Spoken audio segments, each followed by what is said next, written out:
वक्रतुण्ड महाकाय सूर्यकोटि समप्रभ निर्विघ्नं कुरु मे देव सर्वकार्येषु सर्वदा.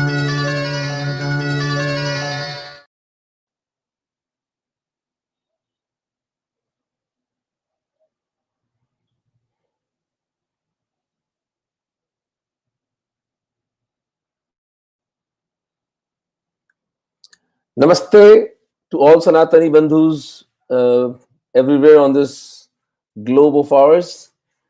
This is the Vikramadtiya Strategic Initiative, the first day, and we are here to witness some ground projects by some very dedicated and very courageous Hindus working all over the globe. On this occasion, we have a Hindu thought leader, an author, an IS officer, Shri Sanjay Dikshit ji, who runs the great forum of Jaipur Dialogues on the YouTube. I request Sanjay ji to give us the inaugural address of this VSI. Thank you all for joining. Let us listen to this kind of guidelines laid by a brilliant mind, a person from whom I have learned a lot. Shri Sanjay Dikshit ji, welcome.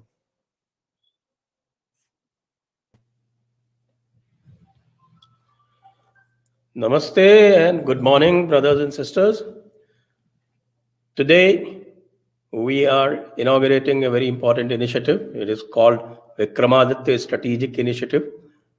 But you must know what it is for. It is for getting all the dharmic initiatives together. Why all the dharmic initiatives together? Because there are a lot of times people keep asking that they want to do something for Dharma. And of course, there are many, many ways in which you can contribute to Dharma. You can contribute through your own effort. You can contribute through your intellectual contributions. And you can contribute. The simplest thing is by providing some money or artha. So for that, we have devised this particular platform. In this platform, we are going to bring to you some important initiatives that already exist to which you can contribute. And you can contribute in very many meaningful ways. You can choose your projects. There will be a number of projects that we are going to highlight. We present projects of various hues. Something like, narrative building, Jaipur Dialogues, we are doing narrative building.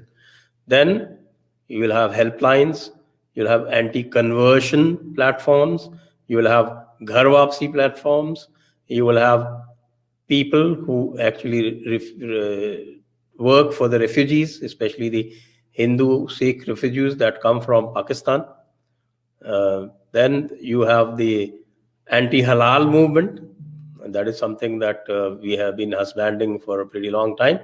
You would have seen a number of episodes with Shri Ravi Ranjan Singh ji or with Shri Viresh Malik on Jaipur Dialogue itself. And they are running important organizations, especially Shri Ravi Ranjan Singh ji. So that is another way that you can contribute. Then reviving traditional handicrafts. That's also a very important work, because ultimately money makes the mayor go. And it is very important that we empower our communities, especially the traditional communities, which somehow been inveigled into chasing that mirage of government jobs and neglected their traditional crafts. And those traditional crafts have actually been encroached upon by inimical forces, especially the Islamic forces. And somewhere along the line, halal is one of the prime examples, somewhere along the line, they have lost their hold on their livelihood. So it's very important that we get them back to their basic culture of skills and then provide them the wherewithal to run their business. And when they run their business and they are there in the field, then they are in a position to counter these radical forces directly. and not just counter these radical forces, also win them over. That is the narrative today. You have to ultimately win the enemy over and defeat its what is called that vocal minority, the AMM class, as I call it, and among the Christians, the pastor class.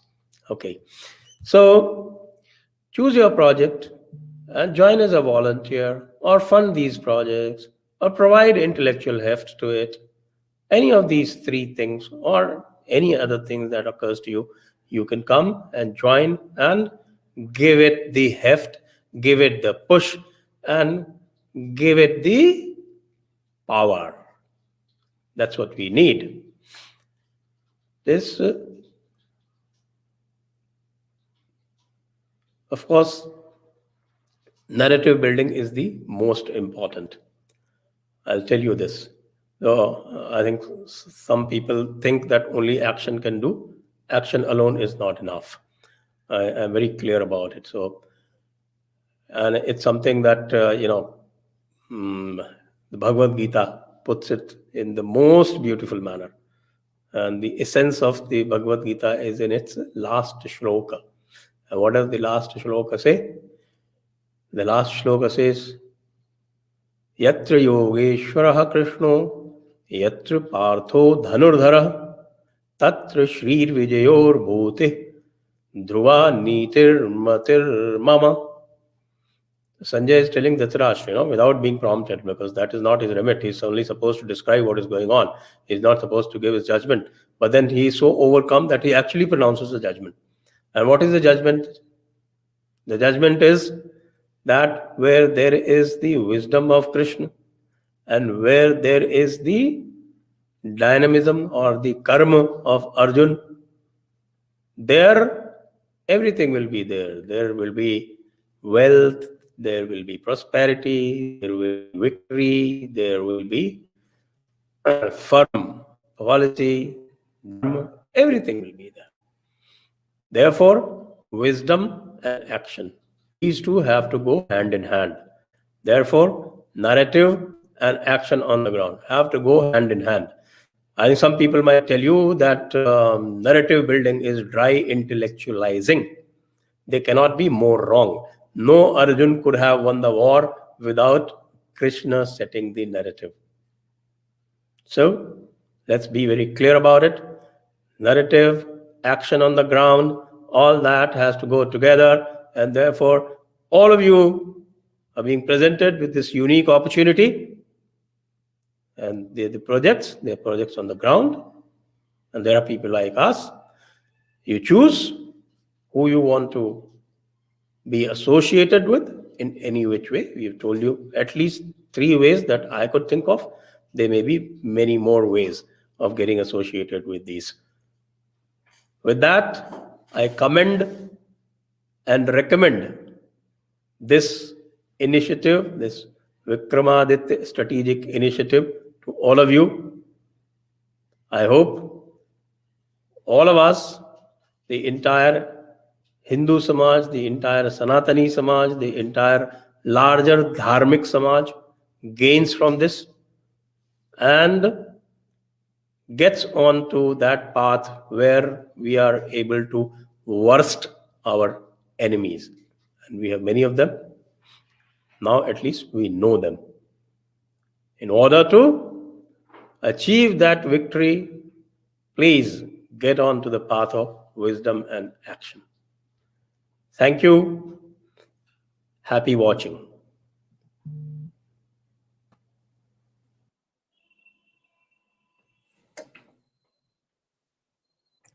That was really something. I have been one of the shishyas of Sanjay ji who used to say no, action is the only thing, and he gradually brought me around to this narrative building. I completely agree with Sanjay ji that the narrative building has to be there first. Without Shri Krishna, Arjuna is nothing. So without further ado, now we go on to the projects, and I introduce you to the host of the evening or the morning here in Bharat, Richa Gautam. Richa has been very actively supporting us in. Namaste, Richa ji. Kaisi hain? How are you doing? Thank you. So Richa has been very actively working with us for past 3 months now, when we were collecting these projects and documenting them and putting them in an order. So she's from the United States, Colorado. And over to you, Richa, for the next couple of hours as you take us through these beautiful presentations. Thank you so much. Thank you, Omiji.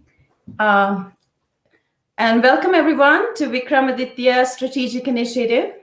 And I want to start off by saying, a little bit about our Dharma. I've heard that there were 46 civilizations that existed on this earth for a long, long time. And today, as an unbroken chain, the Indian civilization or the Hindu civilization is the only one that survives. And many of us feel that it is largely because of the Vedic, knowledge and the spirituality that existed in India from the Himalayas to Rameswaram. And, that is what thrived and revived and, kept it going. Of course, that is one of the things. But also, every time there was an attack on our civilization, on Dharma, there were men, women, children that rose up to fight for civic engagement, through political engagement, through social, reforms, and they continued to lay their lives for this process, or do some work towards Dharma, and that is why we are these fortunate few that continue this unbroken chain in this long-lasting civilization. And that process needs to continue. If we have to revive, if the Renaissance has to continue, and we are lucky that there are people on the ground that are continuing this kind of work in India. And today we are fortunate through our platform to bring to you 4 of these projects today. This program will continue this weekend and the coming weekend. And I hope all of you continue to engage with us and participate and learn about these wonderful projects. I want to start off with one unique project that is very close to my heart. And this project is called Hindu Seva Kendram. And I would like to invite Dr. Shashi Vishwanath to give us a detailed understanding of the work that he's doing in Kerala. Kerala, where Hindus are facing an existential crisis through a continued slow decline, since 1901 till now, we have seen a, accelerating decline. And but one of the worries is Kerala going to be the next Kashmir? So I would like to invite Dr. Shashi Vishwanath to give us an insight into his work and the path-breaking, project that Hindu Seva Kendram executes on the ground, and tell us a little bit more about Kerala and other states where they're expanding their work. Welcome, Dr. Shashi Vishwanath. My name is Dr. Vishwanath. I'm in Atlanta, Georgia, USA. I'm a Hindu activist originally from the state of Kerala. And today I want to talk about the state of Kerala as it is now, the state of Dharma in Kerala, what's going on, and what we are trying to do to save our Dharma from extinction. So this presentation is a shortened form. We have a much longer detailed presentation, but due to lack of time, I'm forced to cut back. However, if any of you want to talk more about it or know more about it, I'll be glad to personally present you a much longer detailed version. So at this point, let me share this presentation. This is a presentation of what is happening in Kerala. Kerala obviously is on the point of no return. There is no doubt. Kerala is really on the brink, and unless something is done dramatically, we cannot save the state. And the current status, Kerala is becoming another Kashmir. It's the next Kashmir, no doubt. Sanatan Dharma is under threat in every state in India, especially in Kerala. Right now, if you look at the average Hindu in Kerala, the average Hindu gets approached by another Hindu only for 2 things, either for donations or for votes. But then the average Hindu has life and death issues too, major life and death issues, but he has nowhere to go. She has nowhere to go. In other words, Hindus do not have a social support structure. So when there is a real problem, Hindus have nowhere nowhere to go, unlike other religions. So this is the basic problem we have. In Kerala, there are a lot of things we feel proud about. Sanatan Dharma, land granted by Parshuram, Adi Shankara's land, Srinarayana Guru's land, Kalari's land, the cradle of Ayurveda, the land of Ayyappa, the list goes on. But you know what? We are losing all of this. All of these are fading away as we speak. In a few years, all of these are going to be in a museum where tourists will come to see the culture of Kerala, the Hindu culture of Kerala, and they will come in the millions, but there will be no Hindus left, just like what we see in Egypt. If you look at Hindus in Kerala, our population has declined from 1901. Every 10 years, a 1.5% drop. And after 2011, this rate has accelerated. And now we are a minority, 45% Hindus. Our birth rate is dropping.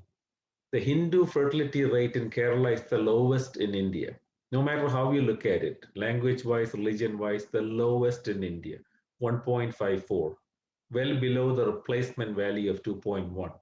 With that 1.54, no culture can survive, no population, no language, no arts, no temples, no acharyas, no ashrams, nothing will survive.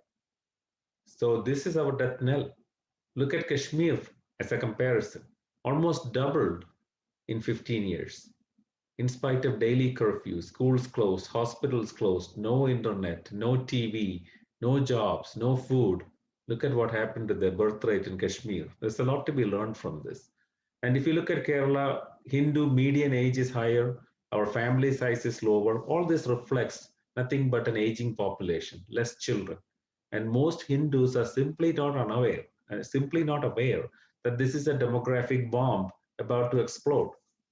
These are some developmental data. In Kerala, if you look at Hindu households, we are the lowest. We score well behind other religions. In other words, we are not only a minority, we are a poor minority. In certain things, Hindus score highest.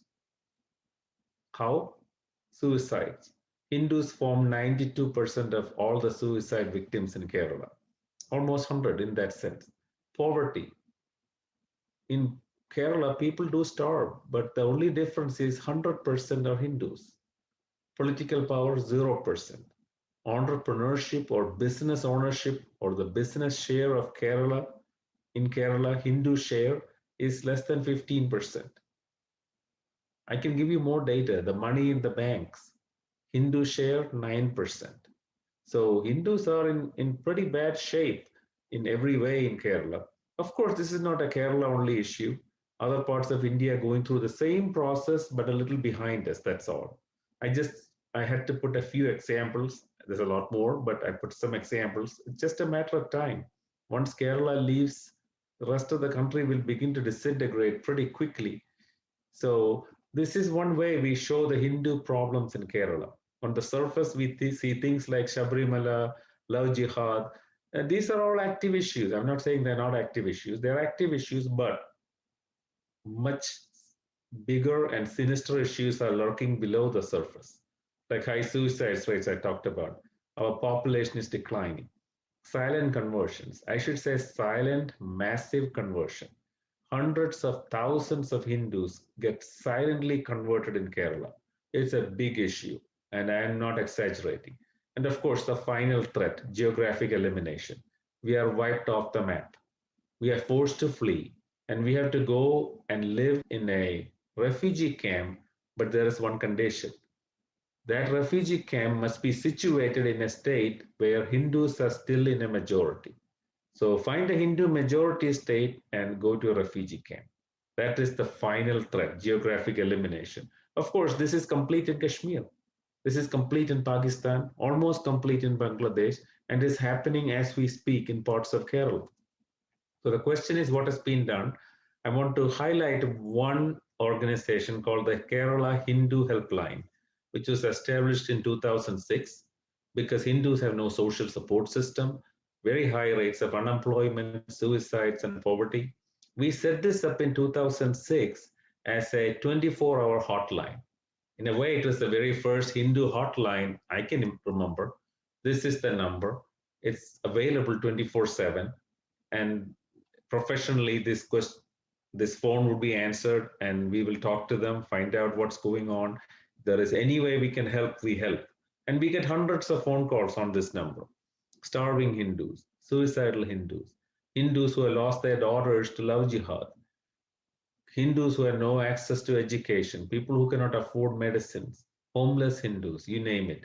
We get so many calls, and we are trying our best to do this for the last almost 15 years.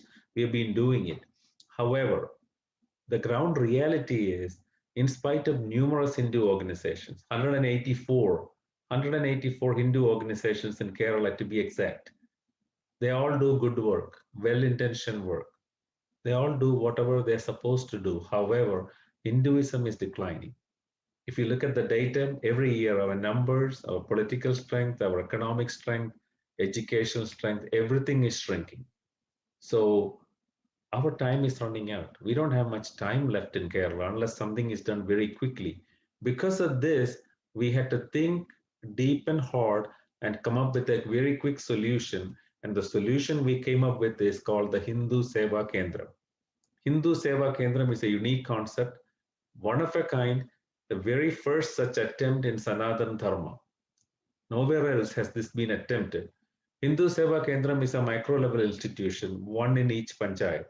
Panchayat being the smallest administrative unit in India, one in every panchayat, where any Hindu can walk in 24/7 and ask for help, and we'll provide them help. It doesn't matter what caste they are from, what political party they're from, or what's their origin, which organization they belong to. Nothing matters. We help every Hindu, and we avoid all of these divisions and go out to every Hindu in the community. Like I said, no politics. Any issues facing Hindus, take action in that panchayat and solve it locally. Complete cessation of religious conversion. We have achieved it.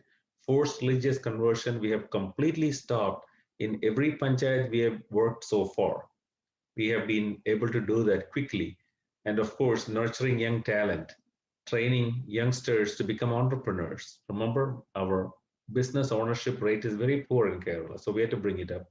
Of course, marital counseling for youngsters to have them marry not only at an early age, they should also have more children. And Hindu Seva Kendram will have a full-time worker, and the Seva Kendram will hold land and office space. It will have computers, internet, and it will work with every Hindu entity in the panchayat, temples, other Hindu organizations, ashrams, even political parties. If a Hindu is a member of that political party, our doors are open for a frank discussion. We may or may not personally agree with that political party, but the Hindu Seva Kendram doors are open provided that political party has Hindus in it.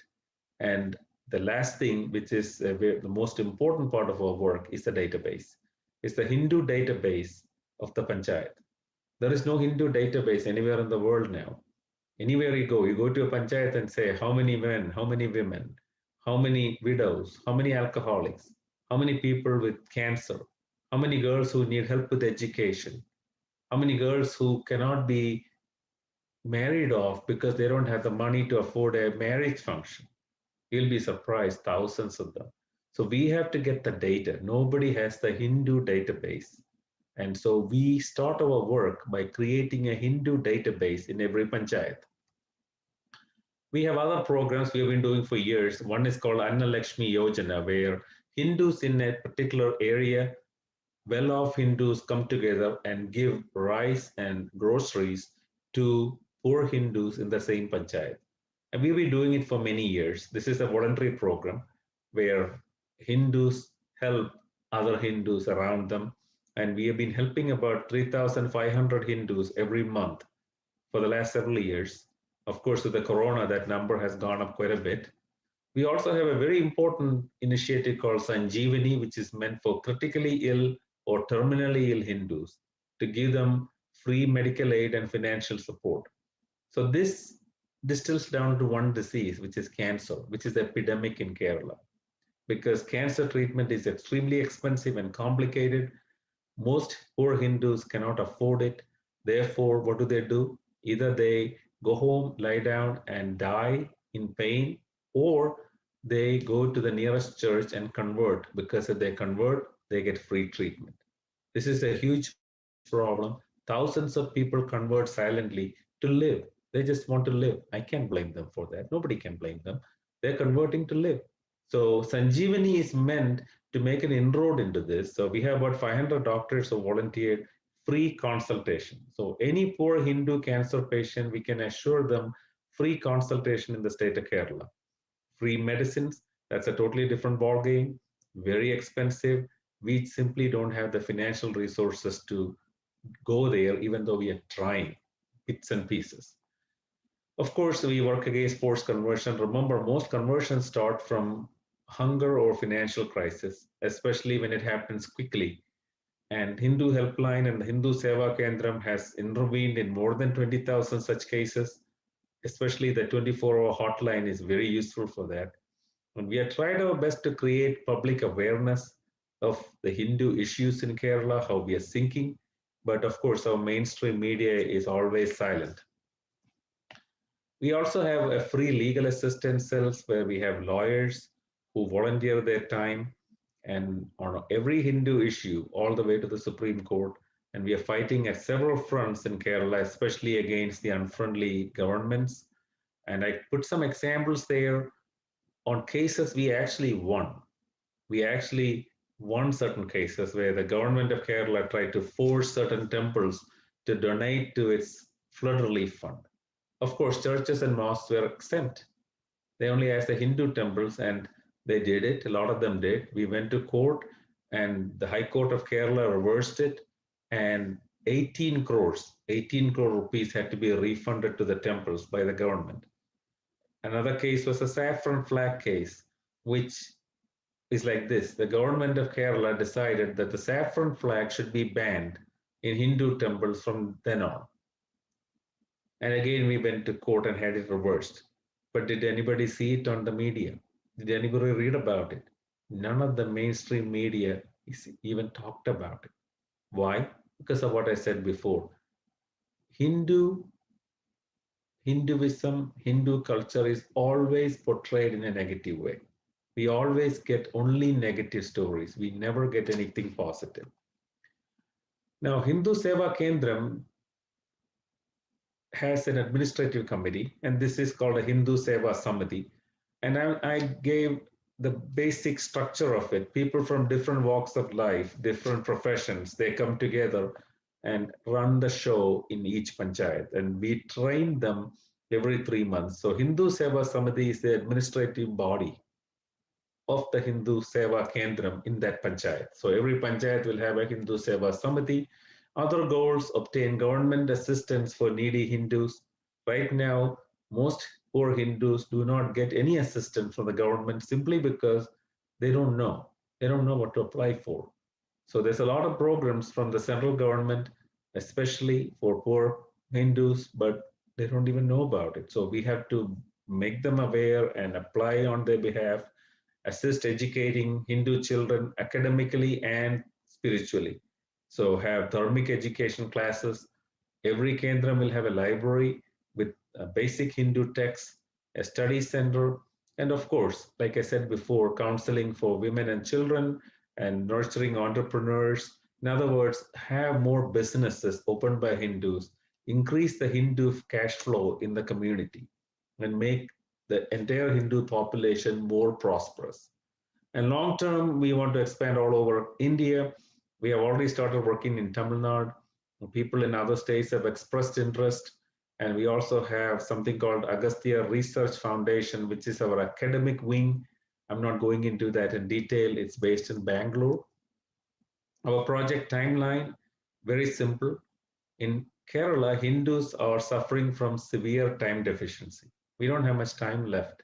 We better do something quickly. So we want to cover all of Kerala by the end of 2022. It's a tough task. It's a laborious task. Nobody has attempted this before, but we simply cannot slack.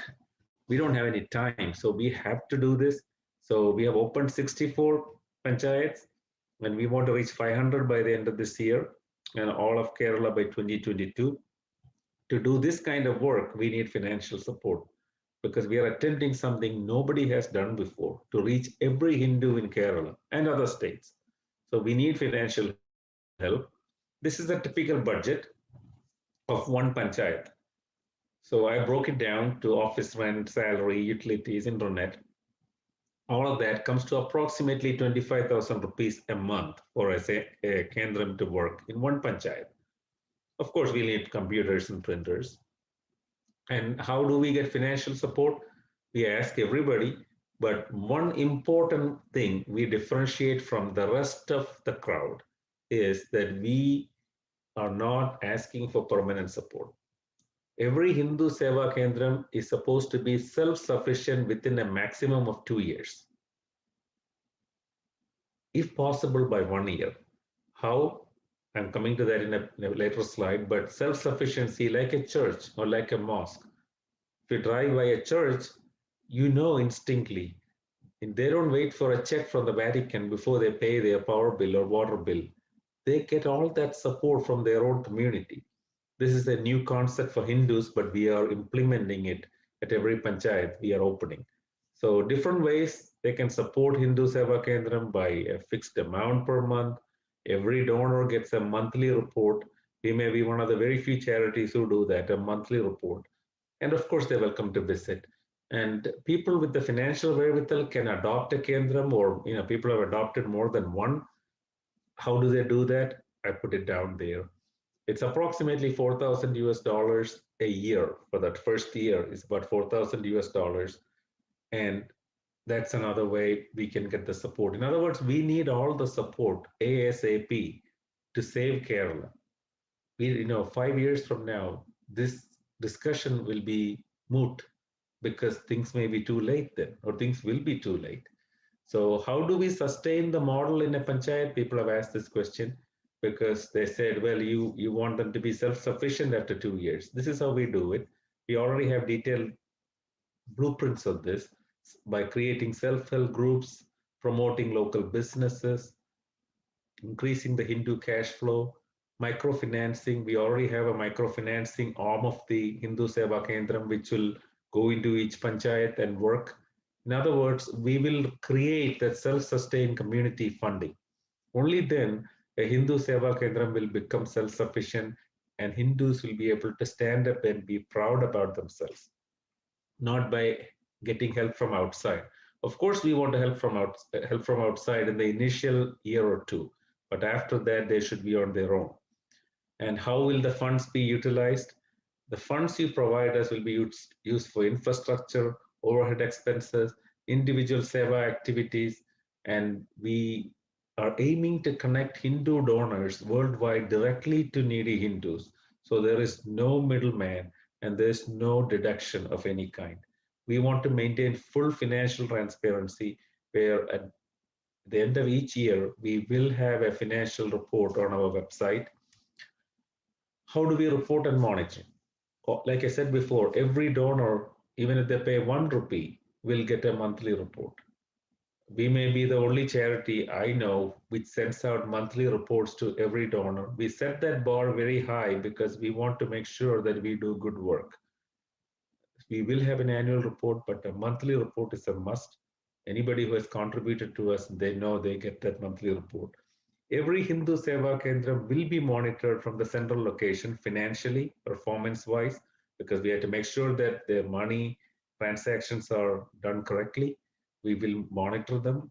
And of course, their performance, how much work they do to emancipate and uplift the Hindus. That also will be monitored. This is the way we accept money in the US. For US taxpayers, we have a 501c3 we established a couple of years ago. It's called a Hindu Service Foundation, and these are the details of that, our banking details, and we also have a website. In India, we can accept donations through the Hindu Seva Kendram Trust, which is a Government of India registered trust, and this is their detail in India. And this is our website and our Facebook page. Please go there because we have so many stories every day we update. Obviously, we cannot put every bit of work we do on the web page or Facebook because it's too many in a way, but we do put a lot of them every day, and feel free to go and see them and read more and understand more about us. So in conclusion, I don't want any Hindu to suffer. We don't want any Hindus to starve. And in other words, we want to provide that social support structure, which is how I started the talk, by which every Hindu will have somewhere they can go, somewhere they can talk to. So that loneliness or helplessness which haunts every Hindu in the world, we want to remove that one panchayat at a time. We want to remove that and make Hindus a proud society. And with this, I want to thank you for listening. Please feel free to ask any questions and I'll be glad to answer them. Thank you so much. Thank you all for listening. Namaste. I'll be happy to answer any questions. Please feel free to ask questions and I can go into depth on any of these topics and we can clear your questions and move forward. Thank you, Shashiji. Thank you so much. And we've received a ton of comments and ton of support for you. People are asking about whether you're registered in the United States, and I understand that you are, right? We are registered in the United States. I think some of that information is posted in the comments section by us, so that people can take notes. And Shashiji, I think it's a wonderful initiative. You have so many aspects covered in this, helping out at the social level and providing that infrastructure that is missing, in our country for Hindus.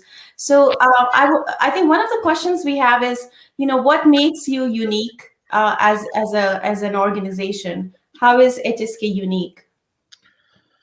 Well, namaste, Richaji. What makes us unique? I'll answer that in a roundabout way. Hindu Seva Kendram aims to reach every Hindu. We don't differentiate in any way. Our only denominator is, are you a Hindu? If the answer is yes, then we are with you. And we go into each panchayat with the sole purpose of reaching out to every Hindu and create that Hindu database and analyze the database and work on it. In other words, we are not sitting in an office trying to help Hindus as they come along. We actually go out to them. There are a lot of Hindus who, out of sheer pride, never will come out of their homes. They would rather starve. They would never ask for help. So we want to break that ice and go back into the community and reach every Hindu. This is what I think makes us unique. Plus, there's something else, which is we do not do any seva without follow-up. One of the main reasons we find Hindu seva not having its own sustenance, or it doesn't survive beyond the seva part, it doesn't promote more and more Hindu activism, is because of lack of follow-up. Hindu Seva Kendram wants to stop that completely. Every seva we do, there will be a follow-up. We will make sure that the recipients understand it. We'll make sure that every recipient understands they were helped because a fellow Hindu felt that they needed help. It's because of that Hindu brotherhood or sisterhood that they were helped. Therefore, every Hindu aid recipient should become thankful to Hindutva. We want to promote Hindutva. We want Hindus to be thankful to each other. If one Hindu gets help today and tomorrow he or she sees another starving Hindu, he or she should automatically go to their help. If we don't do that, then in the long run, we won't succeed. So Hindu Seva Kendram is very particular to do 100% follow-up on every recipient of help. Dr. Vishwanath, this is Dr. Umender Ratnu from Jaipur. Namaste. Namaste, namaste. I have been completely bowled over by your presentation, because this has been our quest for pretty much long time, that a Hindu organization which reaches to the village level.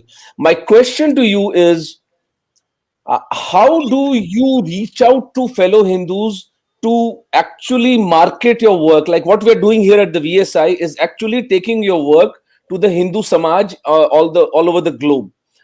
My suggestion or a question is, have you reached out to the Malayali community placed in such important places globally, for example, in the Gulf and even in the West, so we could have a critical mass to support these beautiful projects? I have committed 2100 rupees per month, as long as I'm alive and as long as HSK is functioning. Namaste.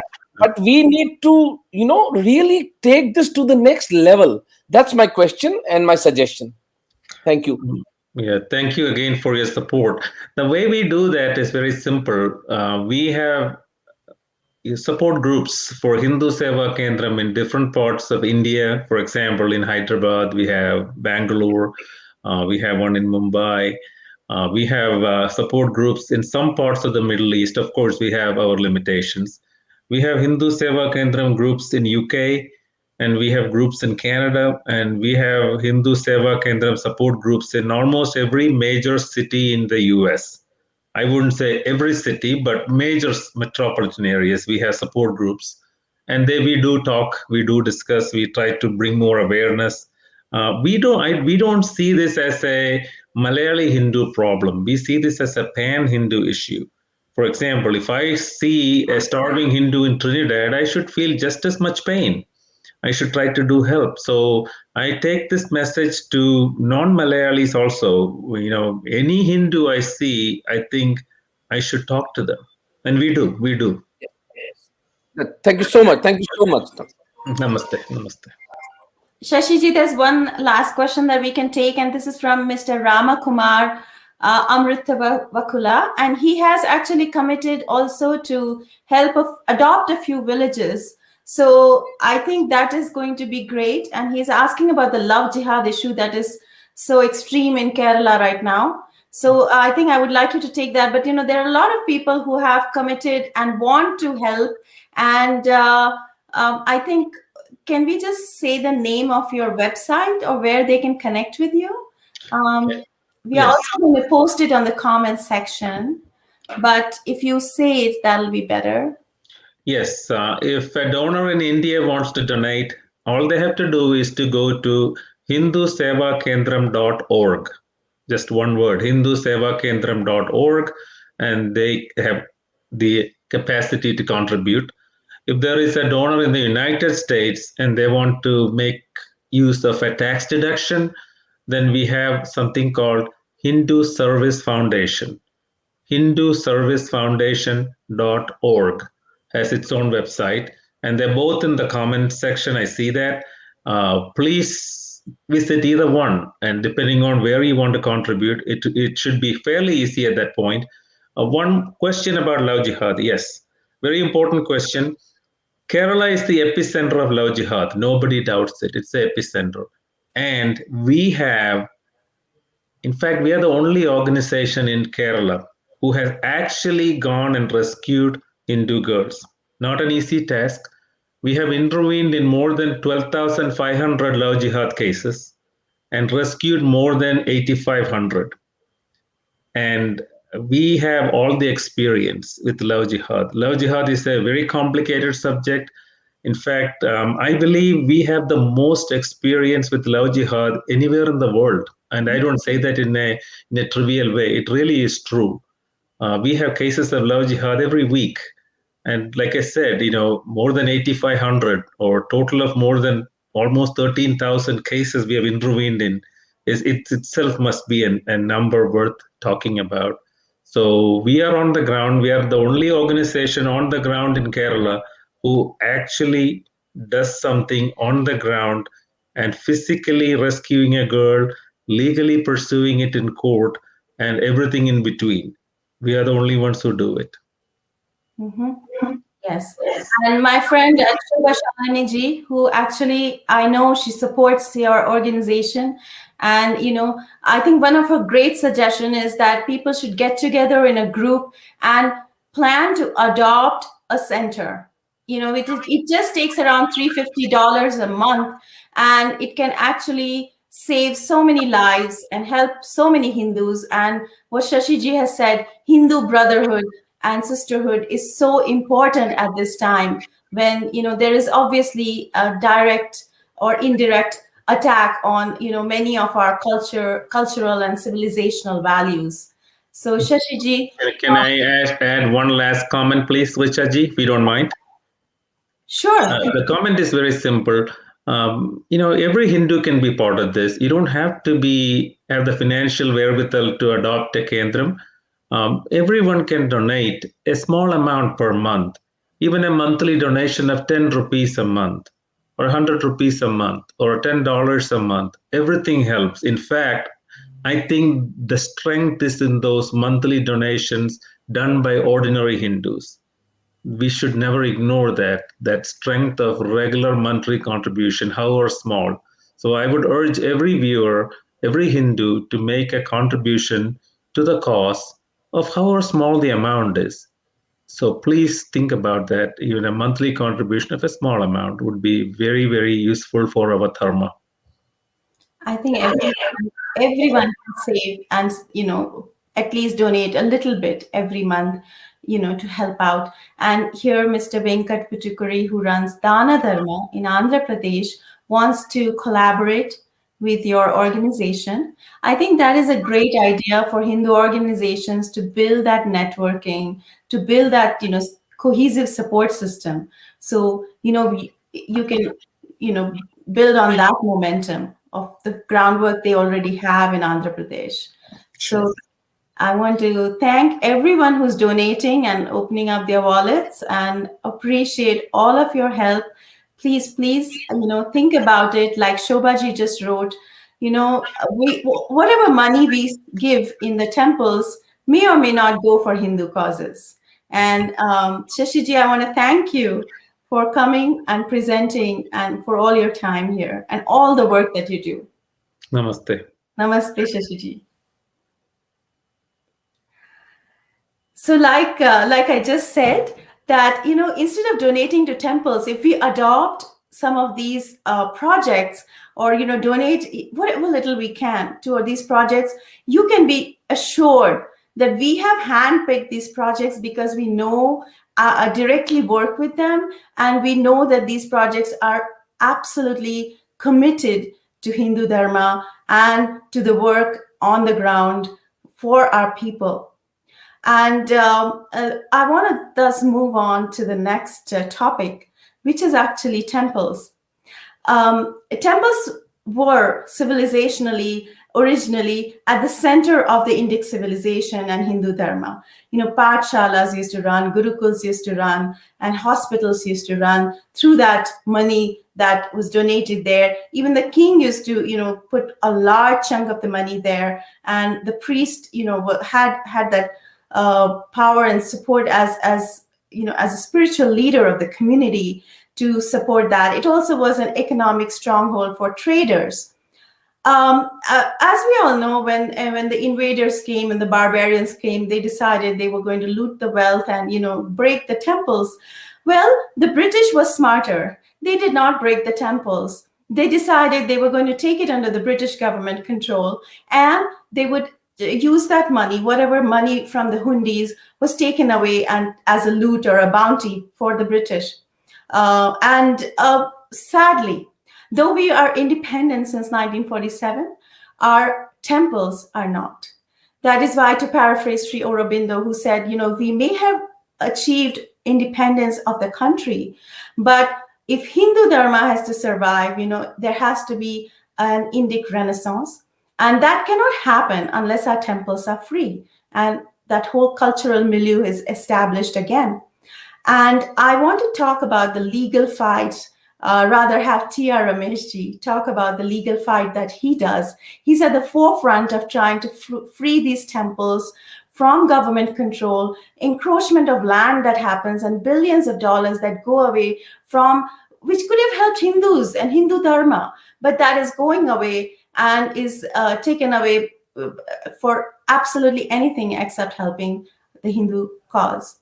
So, T.R. Rameshji, thank you so much for leading these legal battles and for all the work that you do. And please tell us a little bit more about it. Thank you so much. Jai Shri Ram, Hari Om, Shiva Chidambaram. My name is T.R. Ramesh. I am the president of Temple Worshipper Society. I'm also the president of Indic Collective Trust. These two organizations are currently doing a lot in getting our temples out of government control. In 2011, I left my Citibank job. Since then, I've been full-time engaged in my efforts to retrieve temples from government control, our Hindu charities from government control. Today, I'm going to speak on why I'm doing this and why this should be done. I started this journey in 2009 when the last big temple in Tamil Nadu, which was not under the government control, that is the world famous Chidambaram Nataraja temple, which was with a community, a micro community of Dikshitas, numbering about 400. The Dikshitas have been owning this temple for more than 20 centuries, and without any properties, without hundis, they are doing 6 pujas a day on time and 6 festivals in a year in a grand manner. Thanks to senior councils, Sri S. Vaidyanathan, Sri Venkatramani, and a big thanks to Dr. Subramanian Swami. On 2014, Supreme Court of India gave a path-breaking judgment, a judgment which can be a precedent and help us in take all the temples out of government control. That is the Chidambaram temple verdict delivered on 6th January 2014. Thereafter, I have filed many cases before Madras High Court. I filed a case regarding Sabarimala before Kerala High Court, in which a very good interim order was obtained, which virtually helped the communist government browbeating Ayyappa devotees in his very sanctum, in his very temple in Sabarimala. Today, I have more than 15 cases pending before the Madras High Court. My recent victories in court has been getting the Palani temple, the executive officer present there. His presence is illegal and a fraud on the constitution. That's the declaration I got. Government has gone on appeal because Palani is their biggest quote unquote bread and butter. The temple is the highest grosser in Tamil Nadu. I would say not as big as Tirupati, but still in a very big way. It's the biggest in the terms of income in Tamil Nadu. So they panicked and they gone on appeal. They brought the former Advocate General to argue. But be that as it may, we will win because we have the facts, we have the research, we have presented it in an admirable manner, if I may say so myself. One big order by Bhagwan's grace I was able to secure is Tamil Nadu government wanted to give the temple and the endowment lands, Hindu temple and endowment lands, to the very encroachers themselves. A shameful move, an infamous move. Court understood the impact of this, how it can affect Hindu interests, how it can affect the endowments. And a stay order has been now obtained. More than 1 lakh crore worth of Hindu spaces have been temporarily saved. We need to get a final order in that. By Bhagwan's grace, I was able to also stop in April 2020. Government moved to take 10 crores from the temples for its own purposes, but calling it COVID relief fund. A temple is not allowed to do charity, but they will take the money from the temple and do it in their name. This is being done in Karnataka, Andhra, elsewhere, but in April 2020, we have completely stopped it. Now I have a case pending and an order is reserved where government wants to take nearly 30 crores from temple fund and start a TV channel, calling it a temple TV channel. Today, government's presence in temples is curtailing our right to profess and practice. They also want to take over propagation. which a government cannot do. This is a valuable right given to a citizen. Government cannot do propagation of any religion, and they better not take our temple funds. I would like to give you a rather a little rush you through a presentation to explain the scenario on how the temples and the Hindu charities have been endowed by our ancestors and how we have failed to protect more than half of them. But with the current holdings that need to be protected, every inch of them, square inch of them need to be protected, and how this can bring about a renaissance for Hindus, particularly in South India. So I'm going to share the presentation now. I request you to kindly watch my presentation on why we should free our temples from government control and what changes it can bring about, especially in South India. This is true for some of the North Indian states also, but I will begin here. We cannot imagine Bharat without temples. We cannot imagine even a single village in Bharat without temples. If we see a village without temples, then we see a village without Hindu presence. That should not happen. That should never happen. It is not just the temples, the institutions that the temples built. The Goshala, the Patashala, the Agama Patashala, the schools, even colleges, the Ayurveda institutions. Temples were the hub of the society. It provided jobs, it taught us culture, it taught us dance, music, art, craft. So the temples are an important, pivotal part of our system. So what happened when government took control of our temples? The first to get hit was our temple culture, our Vedic culture, our Sanatan. They kept people away. Temples were always sustained by volunteers, by seva, by active, humble, and happy seva. The seva people formed a network, and the network really transcended caste, community, language, status of wealth, etc. It did. Don't let anyone tell you the opposite.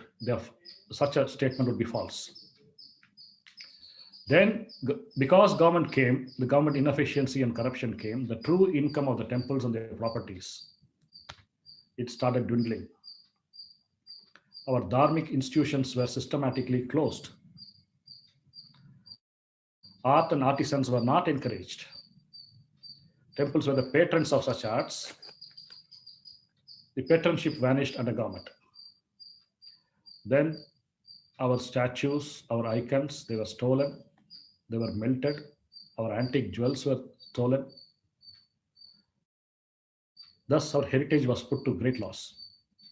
And government brought in darshan tickets, shops inside the temples, crass commercialization took over. Now how bad it is.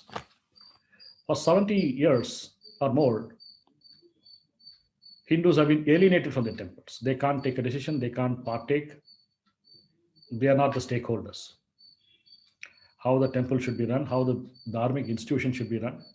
And today, after second generation, people do not have an idea what exactly is the loss. Because they've been so conditioned to government control, they don't know what they're losing and how non-Hindus and anti-Hindus are flourishing because government is controlling temples to an effect that temples are not functioning the way they ought to function as dharmic institutions. Today in Tamil Nadu, about $50 million or less, South India, is being realized from temple properties. Actually, in the overall scenario, I'm saying a very big amount, which is about $10 billion. This is not an exaggeration. This is the truth. I'll come to it. Further, losing temple lands and making them secular properties because government is treating temple lands as sitting ducks and they take those lands at a pittance whenever they need land for industry or building an office or a police station or an electricity substation, whatever. The temple lands, if we lose them, who comes there? Secular people come there, others come there. And then the temple land is not there to defend the environs of the temple. So conversion and occupation by anti-Hindus. Demography gets changed. Kerala, Hindus lost 250,000 acres in 1954. After that, Hindus have been declining there. In Tamil Nadu, we have lost 500,000 acres of temple and endowment lands. And AP and Karnataka put together another 500,000 acres of land. This is just an example of one district in Tamil Nadu in 1887. The kind of lands that were endowed, Devadayam for temples was 112,000 acres in one district. For Brahmanas and Vedic institution and for schools, 40,929 acres. And for the chatrams, the places where poor are fed, and for other dharmic affairs, goshalas, etc., 4,700 acres. Totally 157,000 acres. And today, not even 1/10 of that is there. I would like to tell you the subject of religious institutions is a concurrent subject. It is not just the state that can legislate and control. Central government cannot be a mute witness because the subject is coming under concurrent list in item 28 of the Indian Constitution. All the states have legislations by which they take over Hindu institutions forever and keep them, retain them. Whereas Article 31A, 1B in the Constitution says, any property, not just temples, any property, a company or a school or a hospital or any institution, the property can be taken over, the management of the property can be taken over for reasons of public good or for reasons of better management, only for a limited period, say a maximum of 3 years. But we see Pandharpur temple, Siddhivinayak temple, we see the Shabarimala temple, we see the Madurai Meenakshi Amman temple, all under government control for 70 years, 60, 70 years. So what are the comparison? We talked about religious institutions coming under concurrent subjects. So what is the type of legislation that is present today? The scope of the acts like Tamil Nadu Act or Andhra Pradesh Religious Endowments Act, it covers all Hindu institutions, temples, mutts and endowments. On the contrary, a Waqf Act covers only the endowments of Islamic character, the Muslim endowments. For Christians, there's nothing to cover their places of worship, nothing to cover their endowments. An executive officer is appointed by the government, and the executive officer is a government servant. The acts invariably say so. For the Waqf board, the charities, the executive officer is appointed as a non-government person. For churches, for Christians, there are no such appointments. The powers under the Act, the general superintendence and control, actually it's object total control.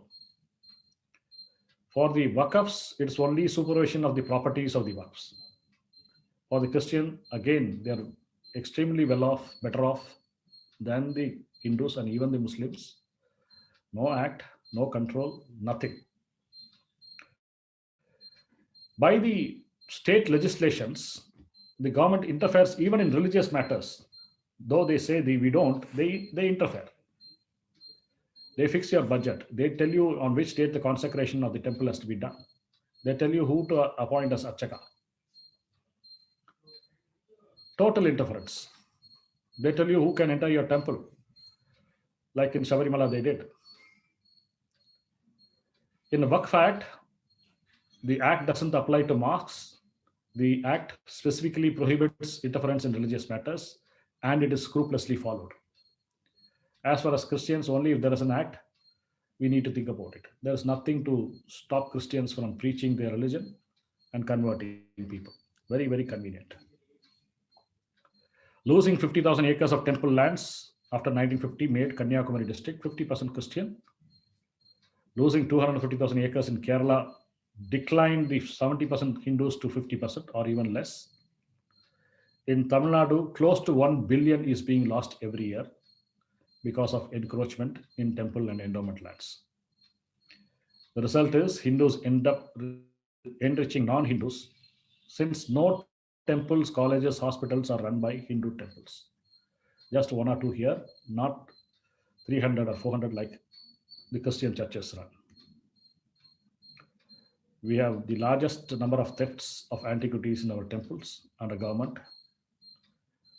Between 1986 and 2017, government has alienated 47,000 acres of Hindu lands. That means the spaces have been lost to non-Hindu purposes. For this lousy and mismanaged administration, the government charges 18% as administration fee and audit fee in Tamil Nadu and 21.5% in Andhra Pradesh. 1/5 of the income goes as government administration fee, which is nothing but a jizya, a tax on the Hindus. Temples are being demolished as we speak. Our Vedic institutions have disappeared. What we can really get from temple lands? I'm giving you a Tamil Nadu example.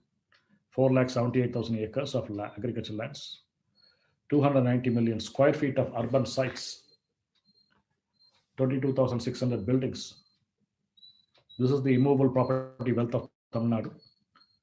The sites, unlike agricultural lands, have the advantage of being right in the middle of a village, town, or city.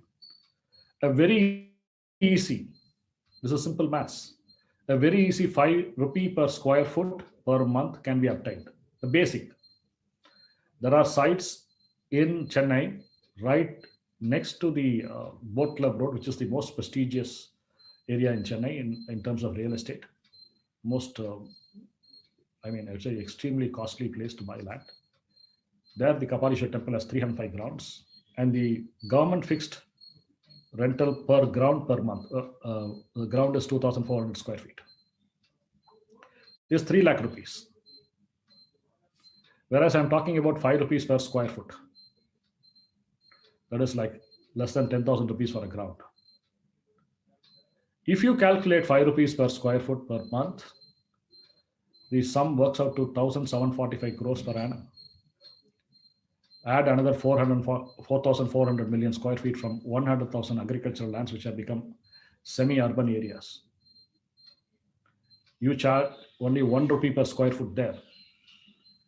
You can get another 5,280 crores per annum, which means you have more than $1 billion every year from these lands alone, and we still have 378,000 acres of agricultural lands and 22,600 buildings. South Indian temple properties, if developed properly, can generate 6 billion every year. Free education and healthcare for all Hindus, true Hindus, will leave so much surplus funds in their hands, which can be further invested by them. This will also be a very big boost to our economy. You can give health insurance for 500,000 Hindu families with Tamil Nadu temple income. Primary education for another 500,000 Hindu children, 500,000 children. Establish every year 10 schools with a very liberal budget of rupees 50 crores per school. The best library, the best playground, the best facilities for children to learn. 5 professional colleges at 200 crores per annum. 20 schools for Vedas, Sanskrit, arts, craft, Ayurveda. Just 5 crores per institution. We need to build institutions because institutions will guarantee job and livelihood and will stop conversion like nothing else can. The Christians start schools, they give employment, and after 4 o'clock in the afternoon, the employees start their missionary work. we can start institutions and we can stop that missionary work with our institutional power. So what we need to do? Keep the Chidambaram temple case as a precedent. There is a Swami Dayananda Saraswati case pending from 2012 in Supreme Court. It is ripe for hearing. Support that case. Supreme Court has been following the definition, Western church-oriented definition of denomination, which is denying Article 26 fundamental rights to 90% of the Hindus. Throw that definition out and use the 1987 adoption of the Hindi constitution, where the religious denomination is seen as Dharmic Sampradaya. I am a Hindu, I am an Indic religion. I should be cloaked with the fundamental rights and the guarantee, because the court should treat me not as a denomination but as a Sampradaya. And the moment the court cloaks you with Article 26 protection, government is automatically thrown out of your institutions. And bring about the Hindu Renaissance with this income. Thank you very much. Jai Hind. Jai Shri Ram. Today, I'm very happy to do this presentation for our Hindu brothers and sisters across the world through VSI. VSI, I'm much obliged for giving me the opportunity. I'm sure they are taking the message and awareness across so that Hindus realize what their power is, what they need to be done, and what is being done to prevent the Hindu might and dharma. The moment we are aware of what we need to do and what is being leashed out on us, we can act. Thank you, VSI. Jai Shri Ram. Hari Om Shiva Chidambaram. Thank you, T.R. Rameshji. Thank you so much for your presentation. And I think this is a lot of awareness that is being generated. First of all, we thought that this presentation is largely going to be viewed in US and in India, but I am receiving messages that people are joining in from Malaysia, from the Middle East, from Australia, and from Europe and from all over the world. So like you said, hopefully this is going to help generate that sort of understanding as to how much money is being trapped inside these temples and being actually frisked away. Like you said, 6 billion. That number just stays with me, that much of money that can be used for the causes of Hindus. And I know people who are converting just because their children get education in some convent school or English medium school. They just convert and send their children to that school. So if we can release this sort of money, your fight is so important for that purpose to help save Hindu Dharma. So T.R. Rameshji, people have asked for your email. Some of them have asked for donations. We have put the links out, and I think one of the things that we need to know is how much people can donate for you to cover that cost. You have legal costs per month, so maybe that is something people like to know. I'm receiving questions on that. How much can they donate? Or Well, I actually do not solicit funds, and I thank you very much for understanding this and arranging me, because without Artha, we can't do Dharma. yes. And a legal case, especially in an Indian scenario, is so frustrating, so energy consuming, and of course, money consuming. I have some very senior counsels in the Supreme Court who come pro bono for me because they appreciate the works which has been done so far, and very, very kind of them. But we need to fight a lot of cases locally, and I believe in paying a reasonable amount to the lawyers. I don't just get I believe in pro bono work. It doesn't work all the time. We need an office, we need 2 staff, and we need a research person. All this I had put a budget of about rupees 1,40,000 per month. And this has to be sustained, because with research only I'm winning. With the research data, I use the very data provided by the government to defeat them, because I know where it would hurt them, where the court would really take note of. What would they really take note of? So this has been my strategy so far. I have about 14, 15 cases pending before Honorable High Court of Madras. And we are gearing up for the very big Sampradaya case before Honorable Supreme Court, which will release temples from government control across India. And even the Kerala situation, it can be very well, we can addressed. What we need to do is we need to retain the wealth of Sri Padmanabha Swami Temple, which is about 500,000 crores, and get Union government to issue quasi-currency bonds for 300,000 crores per annum. The wealth will be secured there. It will not move out of the temple, but 300,000 crores quasi-currency government can generate on the basis of that security, and Reserve Bank of India can give 12,000 to 15,000 crores to Padmanabha Swami to do Hindu charities. No Hindu in Kerala should pay for education or health or for getting vocational training, etc., with that kind of money. It's not only just Kerala. That money will spill over all southern states and beyond them. So we have a solution for Kerala also through legal thing. The Guruvayur temple, which gets about 440 crores per annum now, has got 12,500 acres for which government is paying a pittance. We should get the lands back, or we should get the real market value for that for those lands. So with that, we can make Dharma flourish in Kerala again. Kerala, we need to instill confidence. We need to give them jobs. We need to give them education. We need to provide them healthcare. This for the wonderful presentation by Sashiji, Vishwanathji, I got to know we have solutions for that. We need to take the temples and the lands out of government control. Losing lands is losing Hindu spaces. It changes demography. Absolutely. It should not allow that at all. And the Gar Wapsi can happen the moment we are a resurgent Hindu power with institutions. Gar Wapsi will happen. Not only will we stop conversion, we will have people coming back to our fold again, because they left because they were insecure. 90% of them left because insecure. Even love jihad is only a combination of cheating and insecurity. We can defeat all that. With the temples, our ancestors have given, our rishis have shown us the way. We just need to get back to the basics. And the court efforts are very, very important in this. Hanji, for me. Any questions? Thanks so much for your.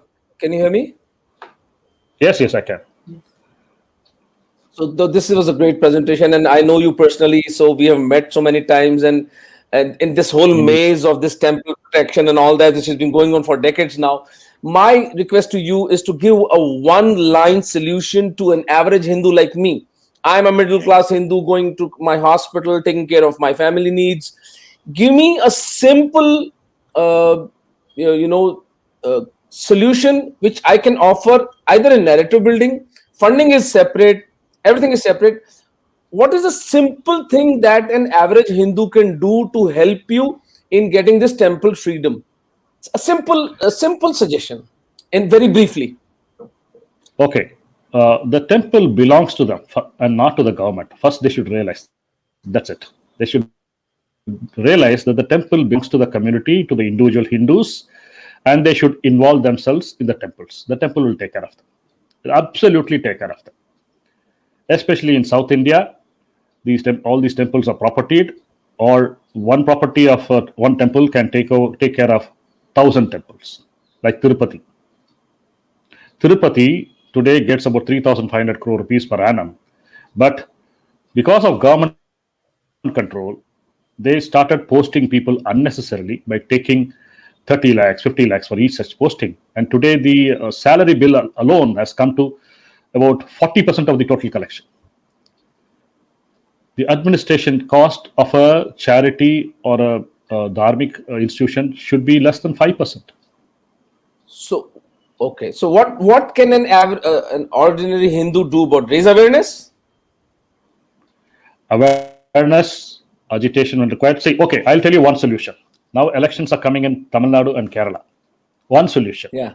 In Kerala, every Hindu should ask people coming for vote, are you going to get the Padmanabha Swami temple wealth secured? And Yeah, that's the call. That's the call we should make. Similarly, Tamil Nadu, all Hindus should ask the people coming asking for votes, are our temples going to be released and the true income generated or not? That's it. They need to do only that. Thank you so much. Thank you so much, Rameshji. Thank you so much. Thank you. Thank you. Namaste. Thank you, Rameshji. And I know that, at least we should have some people, pledge their donations, maybe start webinars in their area. People are joining from Malaysia. And, if you write to us at foundationvsi@gmail.com, we will organize webinars there, bring people, donate a little bit of money. Every penny goes a long way to help in this fight. And, a monthly budget is required to run the legal channels, to paralegals and whatnot, right, Rameshji? I know you never ask for funds, but Artha drives dharma, like you always tell us. So I hope our people realize what kind of money we are losing for our Hindu cause if we do not free our temples. Thank you, Rameshji. And, we ask people to donate as much as they can, and host webinars for me in Malaysia, in Middle East, wherever you are. Plan something, but with 20 people, we'll grow our cause. Thank you so much. Namaste. Namaste. And I think now it's time for our next presentation. Very close to my heart. I would like to share a personal story. As a young child living in the Gujarat area, I used to donate a third of my money, pocket money, to the school's poor box or mite box in the convent school that I studied. And I knew that money was going to the downs for the welfare of the tribals. I did not know that money was also being used to convert the tribals into Christianity. Every religion, if it respected everybody else, that would be fine. But I think with that conversion that happened between 1947 and 2000, I think we grew from 500 Christians in the tribal belt of the Downs to about 50,000 almost in 2000. And as a result, there were frictions within families, friction within the society, temples desecrated, idols broken, and whatnot. So, that simple-minded tribal culture that was sustained through the Hindu civilization and our ethos over time, we respected that they live with the nature, they, live that simple life, and it continued. But because of this sort of conflict, it created a lot of friction within the society. And I would like to introduce Mr. Sanjeev Nevar, who runs Agnivir. And as a pioneering project, I know that dance is one of the areas where they do a lot of work. Of course, they work on many other things and many other projects. But for that, I would like Mr. Sanjeev Nevar to take it away and show us, some of the key initiatives that Agnivir does on the ground. And I know a lot of people are writing on the chat box, waiting for you to present today. So I welcome Shri Sanjeev Nevar. Shri Ram, I am Sanjeev Nevar, founder of Agnivir, and it's my honor to meet you all again. I pray all are good and well in your families, and you would have sailed across this corona crisis safely. Without taking too much of time, because I know that this audience is already sensitized about the civilizational battle that we are fighting, I'll talk about what Agnivir has been doing for the last 1 year. Just one brief intro on Agnivir, that Agnivir is dedicated to fight this civilizational battle in the most direct manner. And when we talk of direct manner, we keep broadly two things in mind. Number one, the immediate crisis we are facing. For example, the immediate victims that we have of this civilizational battle how do we address them, how do we support them, and the second is the longer picture of this civilizational battle, which is a demographic shift. How do we address that? So the overarching goal of Agniveer, whatever Agniveer is doing, as you can see in this presentation, is back to Sanatan Dharma. You can call it Gharvapsi, you can call it Shuddhi, whatever the name you give it, but the overall objective is that the ideologies that consider Sanatan Dharma to be its enemies, how do we get people from their ideology to our Sanatan Dharma back? And I use this word back because most of them, the primary chunk of them, are those who were already part of Sanatan Dharma. So this battle has two aspects again. One aspect is to stop conversion. How do we stop our people? How do we create a barrier that stops our people from embracing Christianity or Islam? And the second aspect is those who have been misled into adopting Christianity or Islam, or have been forced to adopt Christianity or Islam out of duress. How do we bring them back? So this is the overarching picture of what Agniveer does. This is our goal, and whatever else we do, it has a longer term horizon of reaching there, where we can actually create a chain reaction, where we can create that effect where, back to Sanatan Dharma becomes the rage. And the second part of Agniveer is to focus on the immediate challenges that we as a society, at least in India, at least the grounds of India, we are facing big time. We are having, you would have heard about Kamlesh Tiwari, how he was murdered for blasphemy. But such cases are rampant in India, and we are creating an ecosystem. We are already working on an ecosystem to help as many victims as possible.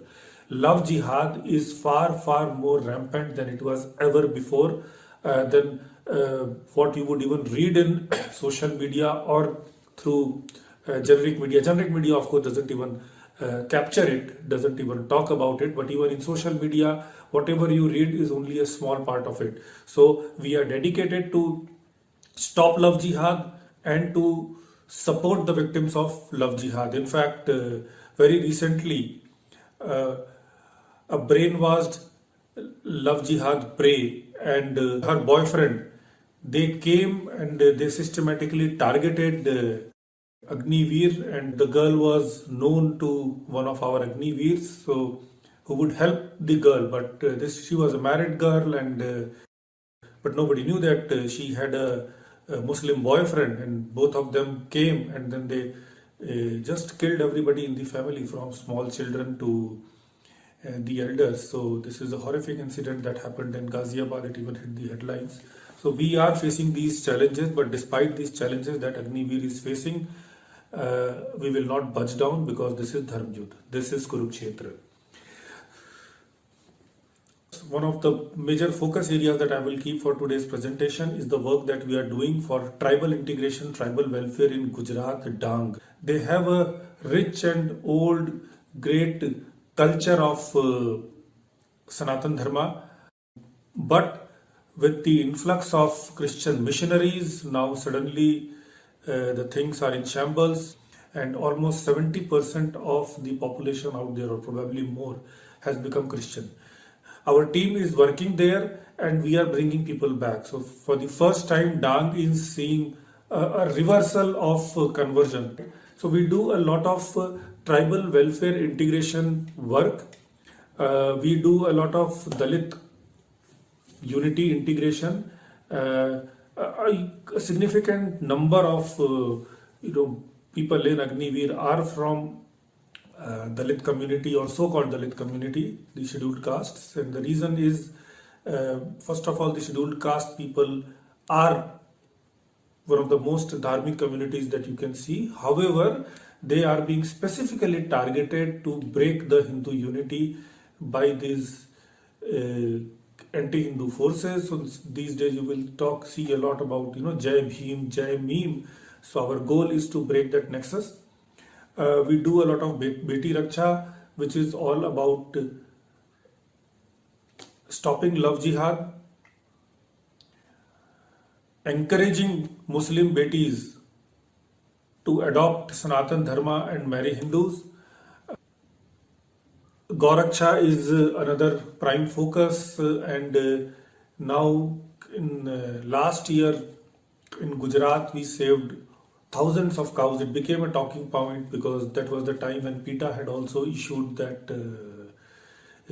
holding on why Hindus should have a Raksha Bandhan where they don't use leather. We went and raided even some of their masjid, etc., because Eid is the time when they deliberately kill cows.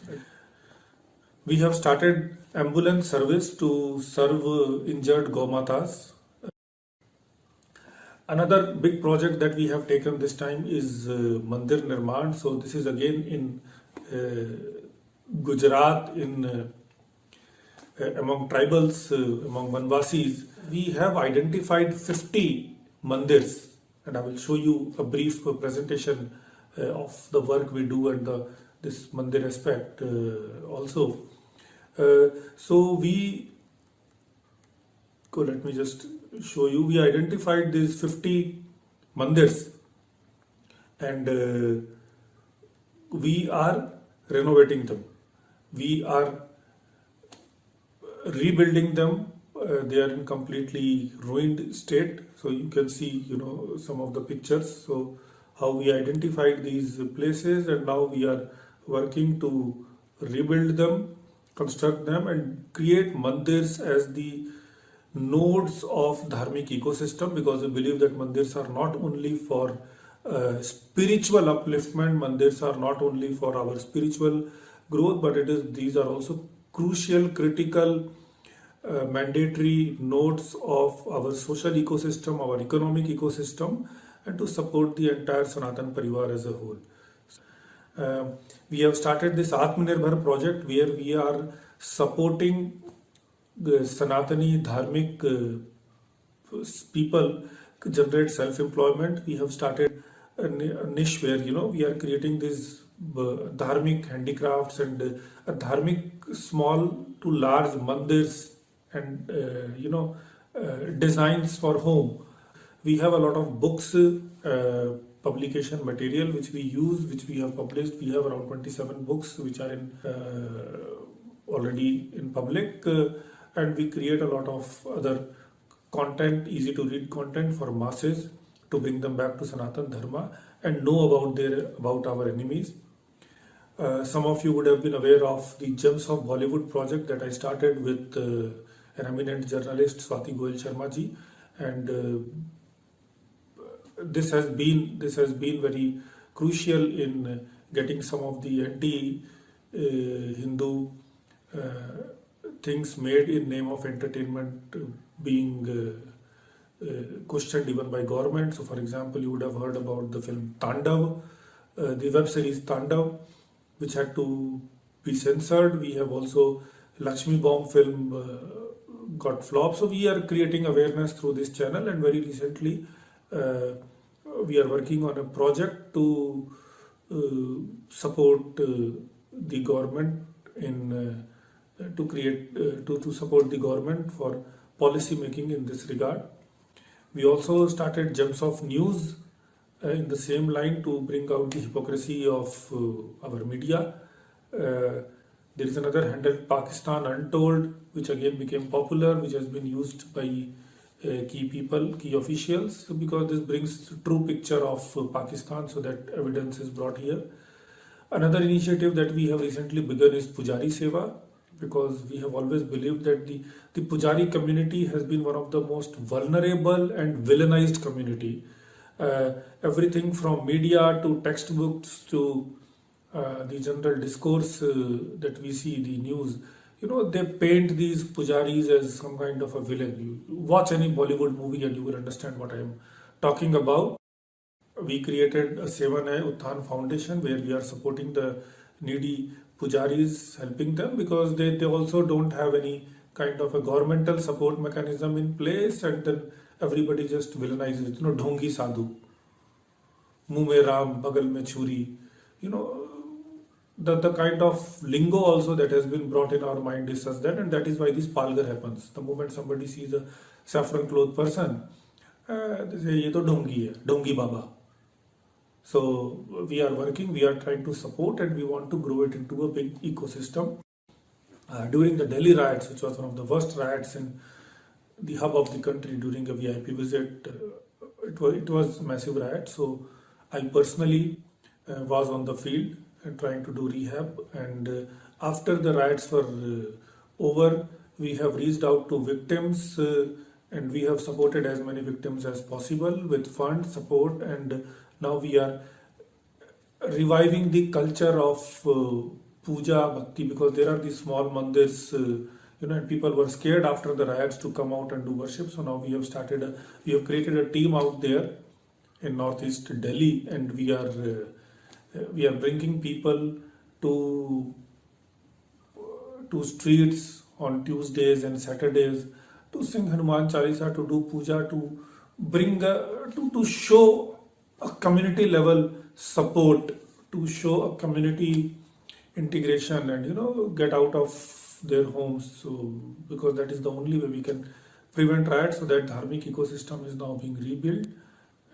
This is despite very, I would say it is one of the most dangerous places today in India, even today. But yes, dharma has to be served. Much more is coming. Let me just take you very briefly through a presentation on some of the things I discussed. So this was how we use Ganesh Puja, Ganesh Mahotsav as a way to integrate the tribals in Gujarat, because they had an old tradition of worshipping Ganpati, which was kind of cut by these biblical forces. We recently did a Ghar Wapsi of 25 families in missionary Gujarat. This was during the Corona crisis. In another village, we did reconversion of 7 families. These are some pictures of Ganesh Utsav. So this is how we are reviving their cultural heritage back.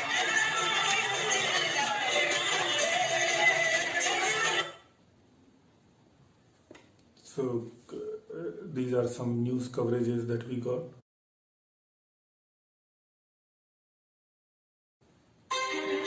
This is our project Atmanirbhar, an initiative by Agniveer for tribals of Dang, Gujarat.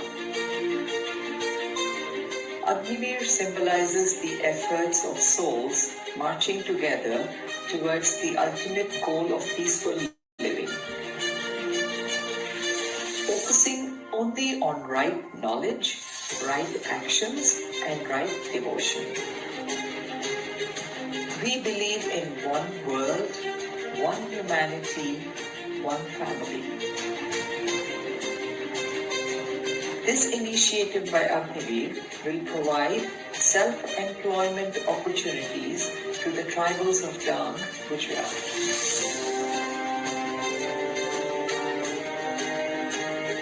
After surveying and studying the market, Agniveer has started working with the tribals on manufacturing and distribution of products.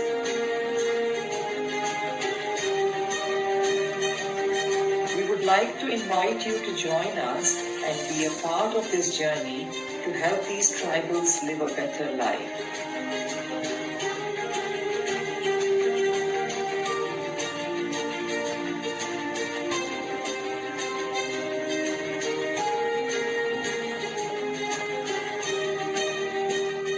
Come and help Project Atmanirbhar flourish.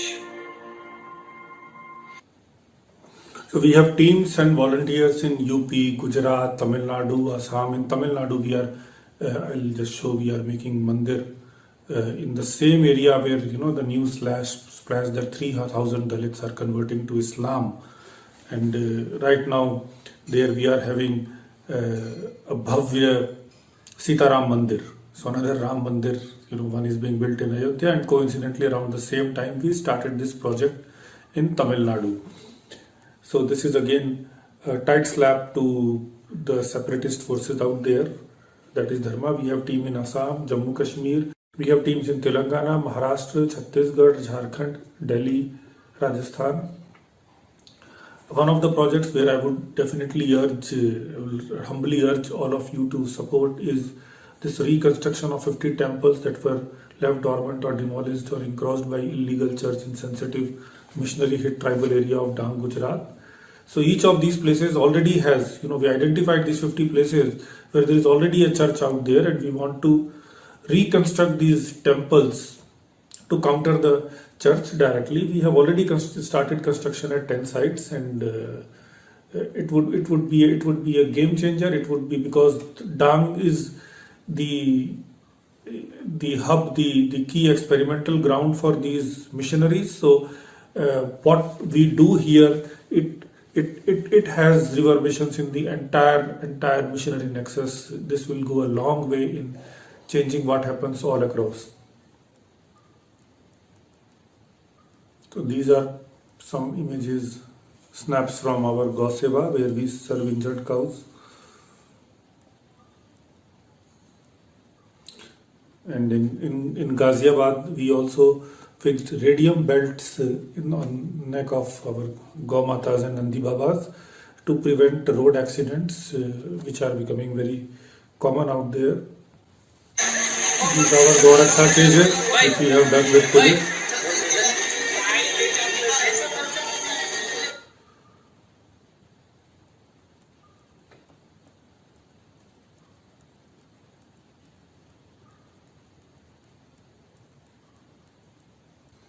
This is our Mandir Nirman in Tamil Nadu, where 3,000 Dalits were supposed to convert to Islam as per major newspaper. Now we are having a Shri Ram Mandir out here.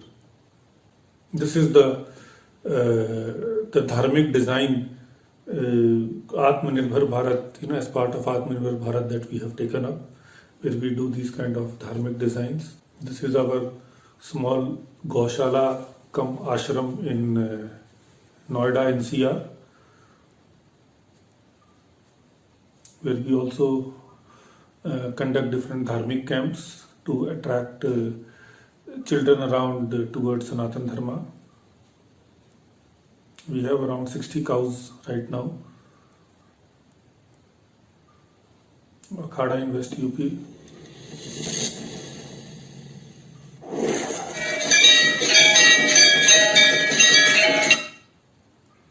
So this is our Balu Pasna.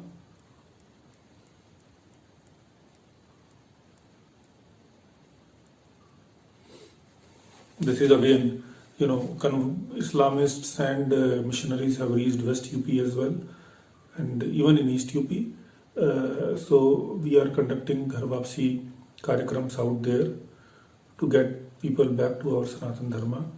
This is Vedic Diksha, and where we are also attracting, encouraging Muslim women to embrace Sanatan Dharma and accept a Hindu husband who would free her from the stupidity of Muslim personal law, triple talaq, halala, and subjugation of women. So these are some examples.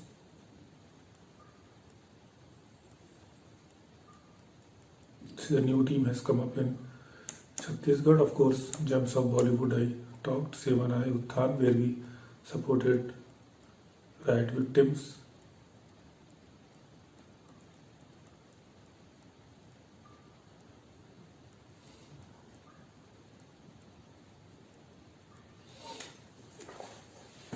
So I thank you all for patiently hearing about what Agniveer is doing. I humbly request that whatever support you give to us will make a historic impact, a permanent impact, a positive impact on the battle that we are facing. It will propel us to success. So I request you all to support us, join us, be part of us. If some of you are coming to India recently, I also strongly urge you to visit Dang to visit our Goshala in NCR, see the work that we are doing, be part of it, and together we shall reclaim our Dharma, we will make Dharma win. Namaste, Jai Shri Ram.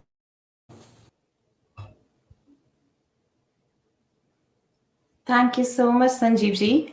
I think it was a great presentation and a really good insight with all the photographs and the videos into exactly what kind of work goes on the ground.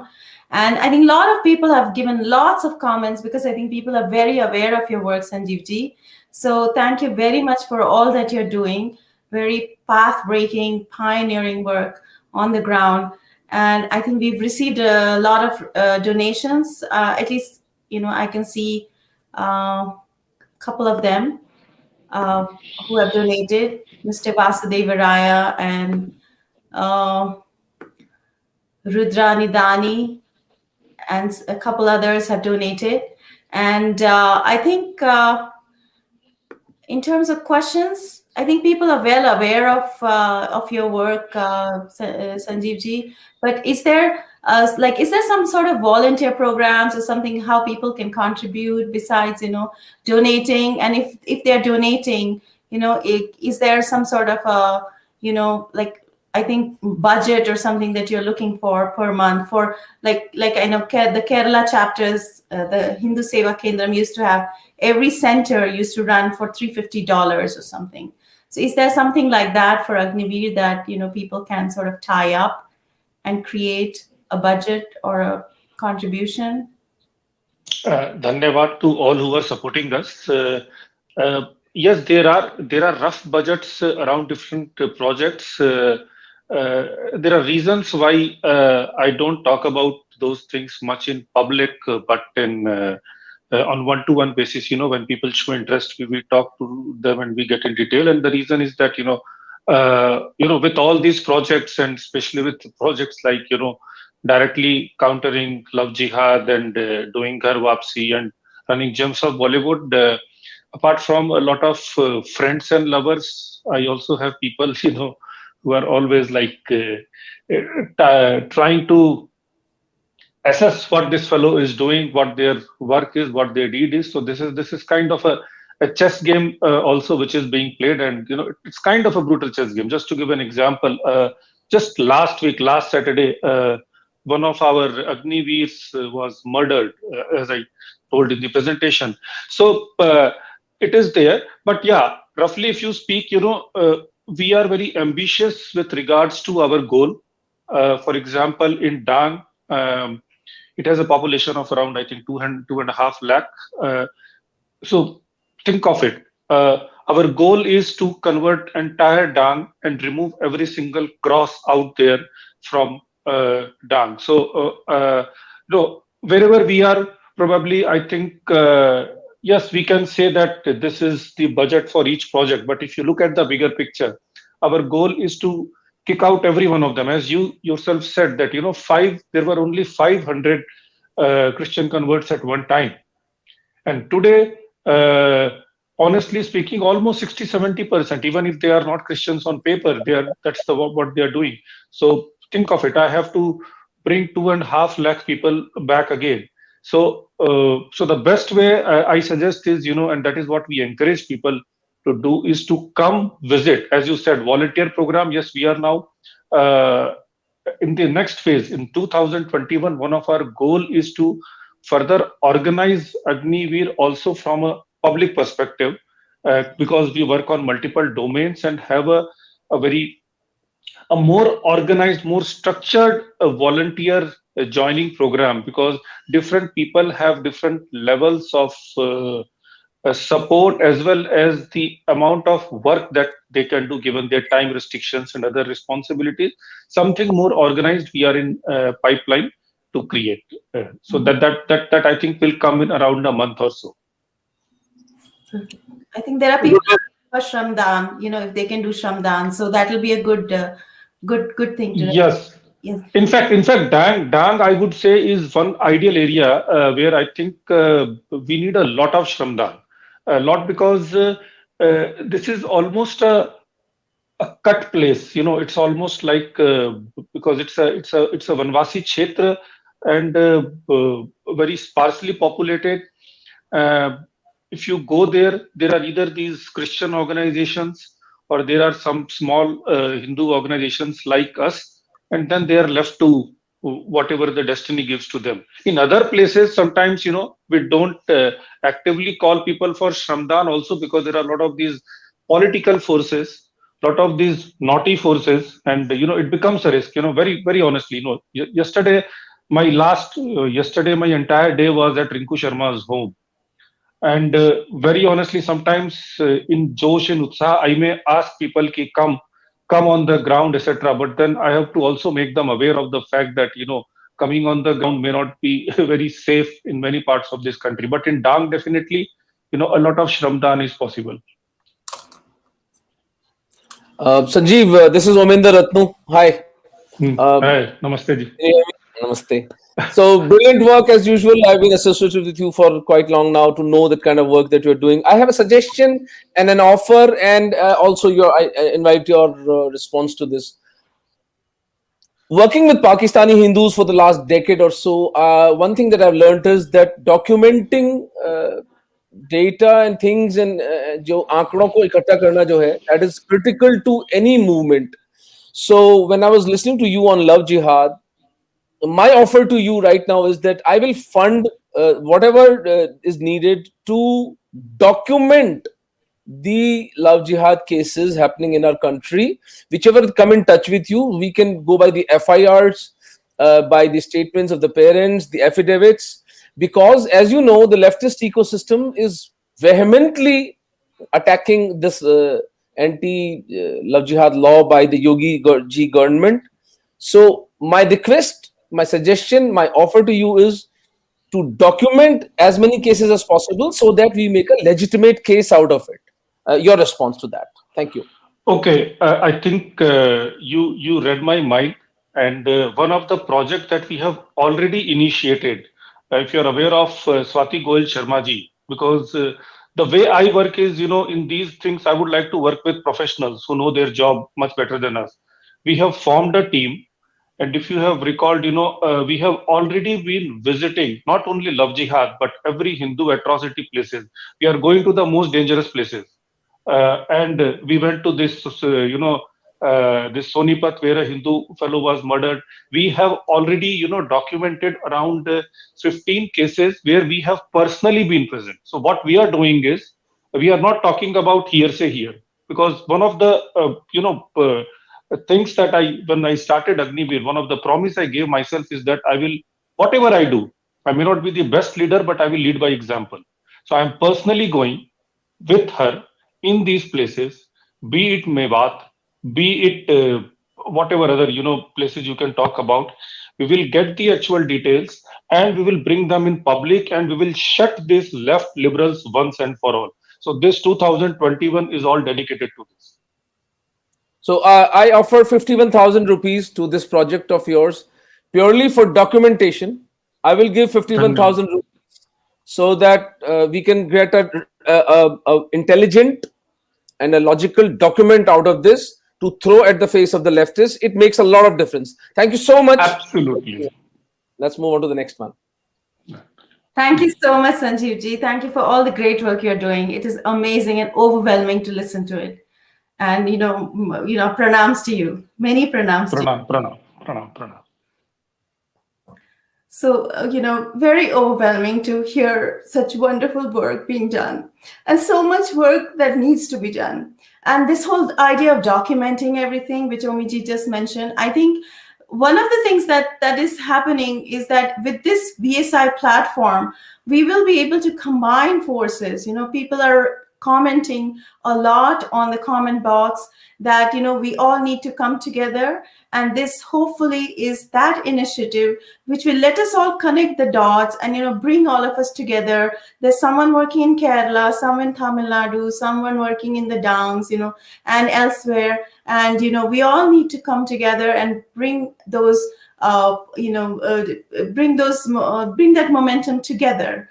And that's exactly how I think we will be able to bring back that civilizational ethos that always existed. Someone also commented on how Adi Shankaracharya brought Hindu revivalism throughout the country, and we together can probably be that energy.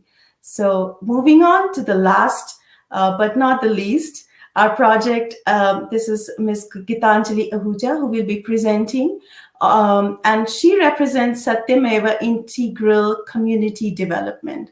So again, at the crux of it all is community development, going down to bringing education to the children, making sure that, just for getting the children educated in a convent, they don't convert and become move out of Hindu religion.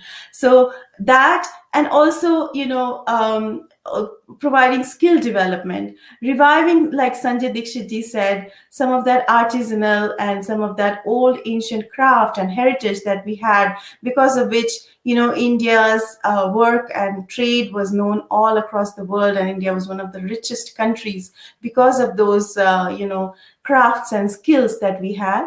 So that is the work that Satyameva Foundation does. And I think a lot of people are missing Sanjay Dixit ji also today. I have seen some comments asking where he is, but this is largely a project, with the blessings of all, including Sanjay Dixit ji, that we are bringing to all of you various other projects on his platform. So I just want Ms. Gitanjali Ahuja to take it all, and give us an idea about her project and the way she's working to revive the handlooms and ancient traditions of India. Welcome, Gitanjali ji. And namaste.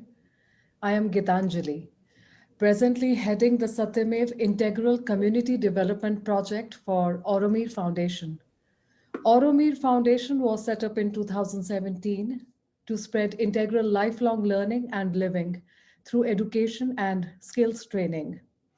The Satyamev Community Project was launched in July 2018 to spearhead Oromir Foundation's social and community development initiatives. The Satyamev project has three components. One, providing free education and basic skills to slum-dwelling children. Two, providing free certified vocational training to disadvantaged women. And three, reviving dying traditional skills and handicrafts of India by providing support and employment to master artisans who have been practicing their skills and crafts through several generations. Empowering India at the grassroots. Through this project, we are trying to create a sense of self-worth, emotional and financial independence, and also provide learning opportunities and personal excellence in life and in work. So this is a project that seamlessly integrates education, skills training, and revival of handmade skills to create a rich environment for learning, for coming together, and for mutual support. The non-formal education program for the children living in the slums is a unique program in itself, also because we consider each child as unique. We create an environment which is dynamic, it is stimulating, non-judgmental, non-competitive, and non-authoritative. We give a lot of time and attention in understanding each child's emotional state of being, their learning styles, their interests. We are always trying to keep the learner facilitator ratio very low so that we can give personal attention to each child. Along with this, we try and give emotional and mental health is given a lot of importance. These children come from a very disturbed environments where they see domestic violence. The adults in the environment are taking addictives. Prostitution is very prominent in the areas that they live. So gender equality is another issue. So we are trying our best to address as many issues as possible, along with giving an educational program and skills training to these children at a very young age. Your support will help us bring in more children to our center, support them in many different ways by providing them basic necessities of life, be it clothes, shoes, of course, the learning materials that are needed. These children also have a lot of health issues. So your donations will help us collaborate with certain doctors and certain hospitals so that we can take care of their nutrition and we ensure that they are able to live a healthy life in a healthy body. The training program for the under-resourced women has been pretty successful since we started this because a lot of women got an opportunity to come out of their houses, their comfort zones. They found that the environment that we are giving them is safe, it is comfortable. There is no rush to learn and to complete certification and to move to the next. We respect each woman's pace of learning, her style of learning. There are certain skills that we are giving them. Sometimes a woman would also come and suggest to us that can we learn this, can you incorporate hand embroidery? So we try to look for such artisans also, so that we teach the women what they want to learn, so that eventually they can start working for themselves, earn a little money for themselves, whether they join our center or they can work from home. It gives them a sense of confidence. They become financially independent. They start earning respect by their families, and they are not treated as any less than the men in the family. So that your donation can also help us give more support and stipend to such women so that we can support their learning along with they eventually becoming financially independent. That is our basic aim, that every woman should be able to earn for herself and support her family also and feel good about herself. The revival of handmade traditions of India is a very important and an integral part of this project because these are the artisans who are also teaching the women in our center, and these are also the artisans who encourage the young children who are not academically inclined to start learning these skills so that by the time they are grown up they have some skills in their hands and they can perhaps become entrepreneurs. They have the skills, they can join such traditional places or even help at our center, so so that our tradition of India of doing handmade work is maintained, it is sustained, and we do not lose all this to machine made materials. Artisans are exploited, have been exploited, and there is a huge competition with machine made materials and cheaper material available in the market. But the respect for the handmade work is rare, but we want to bring it forward so that more and more people start appreciating the time, the labor, the consciousness, the history, the part of an artisan's being that goes into making one product. More and more people need to come forward and support this. So whether it is a donation in kind or purchase of products or creating market for such products, every little step will help us in the overall maintenance of our project. While working with the artisans, the children, the women, we also felt that if we had an extended program of our project where we can have some healthcare facility and some recreational facilities for women and for teenagers, it'll help us make this program a more holistic program because healthy body is needed. We all need to have to be able to focus into the work. We need our body to be healthy, we need to have good nutrition in the body, but sometimes if we don't get health checkups done, we don't even realize why I'm not able to sleep well or not able to focus well.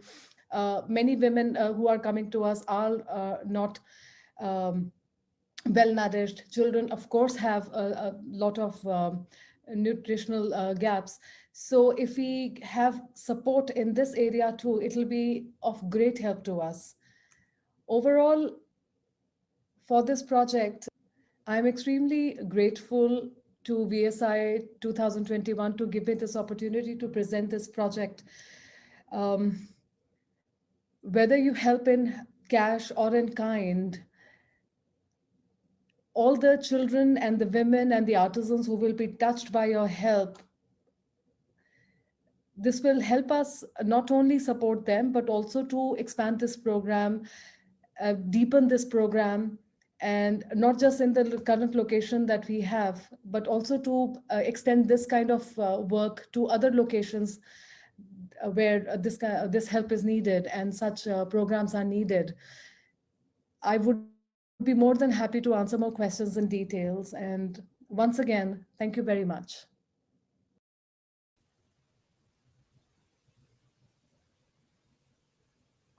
Thank you, Gitanjali ji. That was great. And nutrition and helping the mothers and the families. I think that is absolutely grassroots and absolutely appreciated. Gitanjali ji, I think one of the questions people have is that where are you located and where are these projects? Where can they come and volunteer or help out? I think that was one question that I saw asked twice actually. Okay. Namaste. I want to again thank you for giving this opportunity. All the previous projects, I'm so humbled and I'm actually overwhelmed to be part of this.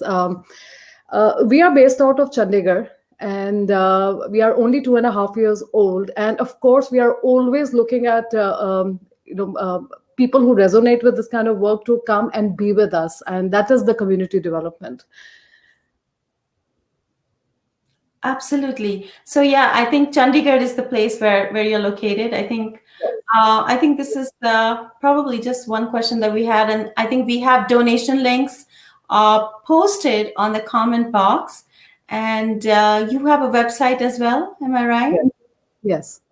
Oromir.org. So if anyone wants to donate or volunteer, they're welcome to contact you at Oromir. AUROMIR.org. It's right there on the screen. So thank you so much. I think this is probably a big. Amiji, do you have a question? Yes. Namaste Gitanjali ji, कैसी हैं आप? मैं ठीक हूँ, आप कैसे हैं? आनंद में है. चंडीगढ़ में आप अभी सर्दी का आनंद ले रहे हैं. हमारे यहाँ तो सर्दी खत्म हो गई है. जी. So what I wanted to know, Gitanjali, was that is there a training program for artisans from rest of the country we can send to you, and then you have a boarding, lodging, something, so that this thing can be expanded to the other parts of the country? We would love to do that, but right now we do not have that kind of facility. Training definitely can happen, and if we can get some help with boarding, lodging, of course we would love to do that. Yes. Yeah, because the thing is that we have people who want to learn. And if you can provide the training, then we can arrange boarding and lodging, and maybe what is the normal duration to kind of get into this jute kind of any kind of art? I'm fascinated by jute work. So what is the normal duration of training for that? Anything from 4 weeks to about 6 months of program, depending on the intensity of learning. And the raw material, everything is provided for.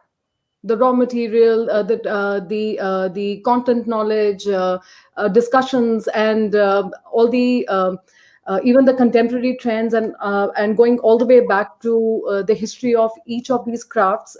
We have a holistic program for that. So what does a person who's sponsoring, say, if I was to sponsor two artisans from Rajasthan, yes, what would be your suggestion for them? Because we don't have jute here. We have paintings and we have printing, great Sanganeri prints. If you remember last time you visited Jaipur and all that. So what would you zero in on that from Rajasthan? If we send 2 people to you, what would you be training them in? My personal suggestion would be that rather than doing what we are already giving training in, why don't we identify the drying crafts of Rajasthan itself and try to revive that? Of course, we would be more happy in expanding what we are doing, but the idea is to catch hold of those artisans who actually need a platform again, who need that help again, and give them a platform as against the machine-made work. No, but then we need people of expertise to even discover what are the dying arts. Well, I'm not an arts kind of guy. You know, you have to find out One thing people. I can say is that because in Rajasthan, tourism has been so strongly developed, the artisans really earn a lot of living, and a lot of them have been promoted by the government itself. So that True. is why, but the process that Gitanjali is doing right now, I think that is very, very tied into some of the skill development initiatives of this current government. And also, if I must add that, you know, Modi ji has always said, you know, that if a certain smaller district or area can be self-sufficient in, you know, the products that they make and the products that they consume, that this is really at the heart of that sort of a project. So maybe not Rajasthan, but I'm sure there are other areas like in Odisha and, you know, other areas which could gain a lot from this. No, sort but I'm interested in Rajasthan because I can actually do this. So what would be needed? Would you come and visit us and start help us start? Both the things can be done. Initially, whoever wishes to learn can be here with us at our center, and then once they move back to their places, we continue to give our support for their training, for material, and for designs, everything. Okay, got it. Thank you. You're muted, Richa. So thank you. I think, Omiji, that brings us to the end of the session. Yes, it does. Thank you, Gitanjali. Thank you, everybody who spoke. Even though I consider myself a very active and awakened Hindu, but my eyes are literally, जिसे कहते हैं ना, आंखें खुली रह गई हैं, चुंधिया गई हैं देख करके कि such brilliant, especially Hindu Seva Kendram. That was an eye opener for me, and I've already committed my monthly dharmansh to that brilliant project. I think we need to take it to the global Hindu community. The places where we raise our banner is Kerala, Tamil Nadu, and Bengal. So if somebody is already working on the ground, and these, all we need to do is to reach out to these beautiful Atmas, reach them, take their work to the global Hindu community, give them traction in terms of awareness, give whatever money you can, 100 rupees a month, जितना हम coffee पे खर्च कर देते हैं यार, you spend that money on coffee. Don't have coffee for one day in your month. One coffee, right? All that you need to sacrifice is one coffee, and give that money so that Sanatan Dharma can be. These are tomorrow's projects. Some really good projects. I would want Richard to enumerate them. Yes. So you definitely. So today, I think people have seen, you know, the kind of projects we presented, and we have some more of similar work coming in tomorrow. So please stay tuned, and it's the same time tomorrow. We'll see you then. Thank you very much. Jai Shri Ram. Jai Shri Ram. Namaste to everybody.